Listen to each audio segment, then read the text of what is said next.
Gadis itu sudah dewasa, tetapi bahkan saat mengganti pakaian tidak pernah bersembunyi dari orang tuanya yang lahir buta. Dia tetap riang, seolah tidak masalah mereka melihatnya. Hari itu saat bersiap keluar, ibunya memanggil dari dapur. Gadis itu mendekatinya dan ibunya menyentuhnya dari kepala hingga kaki. Hanya melepaskan setelah yakin semuanya baik. Suatu hari ibunya menjemput dia dari sekolah. Gadis itu malu, jadi dia menekan lonceng kecilnya agar ibunya tidak mendengar langkahnya. Tetapi ibunya tetap mengenalnya dari baunya, tanpa berkata apa-apa. Kemudian di rumah, mereka berselisih karena masalah yang sama.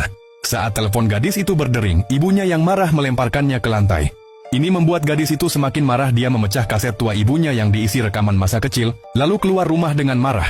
Orang tuanya duduk di depan pintu sepanjang malam menunggunya. Pagi harinya dia masih tidak pulang. Mereka mencari ke sekolah dan teman-temannya, tetapi tidak ketemu. Kemudian mereka mendengar laporan di radio. Polisi menemukan mayat seorang gadis. Mereka bergegas ke kantor polisi. Dan dengan tangan gemetar, ibunya menyentuh mayat itu lega karena bukan anaknya. Tetapi dia masih hilang. Setiap hari mereka keluar mencari. Sementara itu, gadis itu berkeliaran senang dengan pacarnya. Seolah orang tuanya tidak berarti. Suatu malam dia diam-diam kembali ke rumah. Orang tuanya tidak ada. Dia melihat kaset yang hancur, merasakan penyesalan dalam. Saat menyusunnya kembali, dia memutar satu kaset. Suara ibunya terdengar. "Anakku, maafkan kita. Mungkin kita gagal merawatmu." Air mata mengalir. Dia mengingat masa kecil. Ketika dia menumpahkan nasi, ibunya jatuh dan terluka. Tetapi pertama kali mengangkatnya dan membawanya ke rumah sakit, menyalahkan dirinya sendiri. Ibunya pernah berkata, "Lonceng itu untukku mengenalmu dan melindungimu dari bahaya."